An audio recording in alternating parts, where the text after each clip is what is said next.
Halo, Assalamualaikum semuanya. Perkenalkan, kami dari kelompok 7 PSIKC 2019. Di video kali ini, kita akan membahas terkait dengan askep keluarga pada pasien diabetes.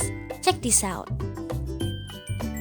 Sebelum kita mulai video ini lebih jauh, yuk kita kenali lebih awal terkait apa sih yang dinamakan diabetes itu.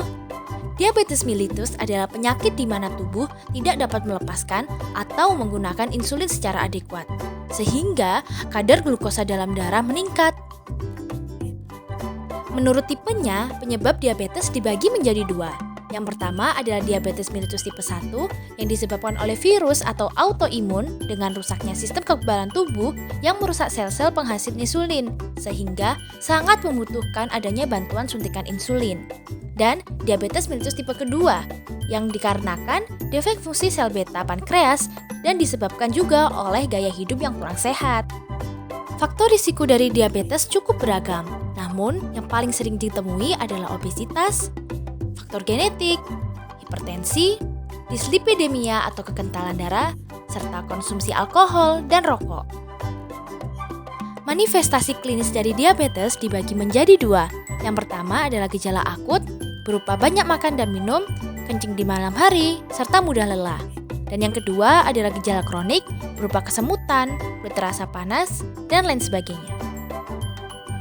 Beberapa penata laksanaan dari diabetes yang pertama adalah perencanaan makan dan diet, bertujuan untuk mengatur jumlah kalori dan karbohidrat yang dikonsumsi setiap hari oleh pasien.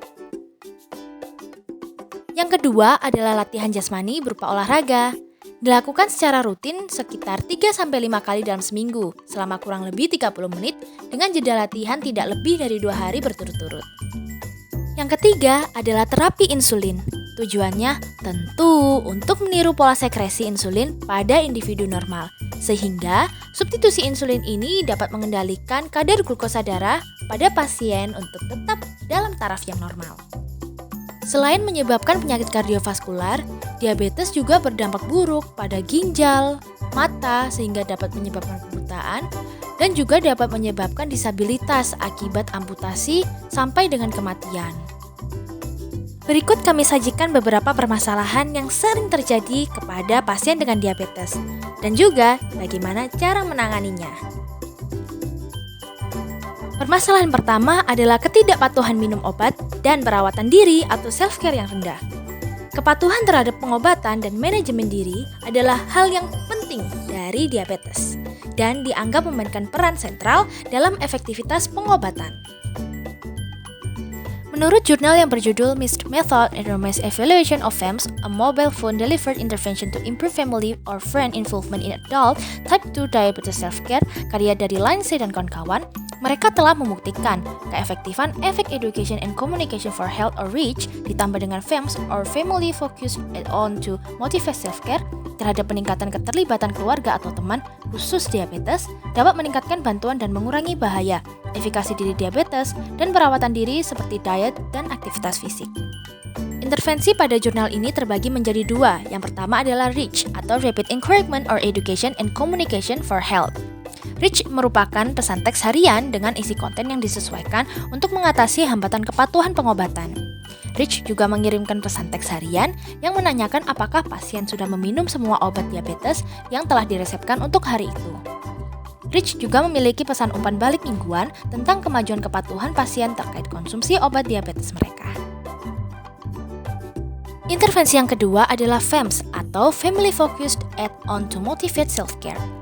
Sesi pelatihan bulanan melalui telepon yang berfokus pada keluarga atau teman, pesan teks yang disesuaikan dengan diet atau tujuan aktivitas fisik yang ditetapkan selama pelatihan, selain dukungan kepatuhan pengobatan yang disediakan oleh pesan REACH. Pasien dapat memilih untuk mengundang orang pendukung seperti keluarga atau teman untuk menerima pesan teks satu arah setiap 3 kali per minggu. Pasien dan keluarga juga menerima akses ke saluran bantuan studi untuk menanyakan terkait studi dan obat diabetes mereka, berupa panggilan balasan apoteker klinis. Pesan teks yang menyarankan cara mengakses hasil studi dan buletin triwulan tentang hidup sehat dengan diabetes.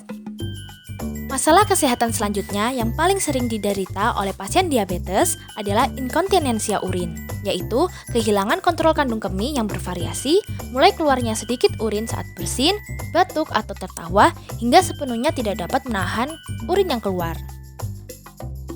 Cara untuk menanganinya adalah dengan kontrol urin, menggunakan senam Kegel, yang dapat menyembuhkan ketidakmampuan menahan kencing atau inkontinensia urin, serta dapat mengencangkan dan memulihkan otot-otot di area genital dan anus. Menurut Arnold Kegel, menyatakan bahwa untuk wanita dan pria yang menderita berbagai jenis inkontinensia urin, peningkatan pelatihan otot dasar panggul atau tingkat pemulihan setinggi 84% setelah melakukan latihan ini secara teratur selama 4-6 minggu. So, we hope you are always happy and healthy. Semoga video ini bermanfaat. Sekian dari kami. Wassalamualaikum warahmatullahi wabarakatuh. Dari Universitas Muhammadiyah Malang, dari Muhammadiyah untuk bangsa.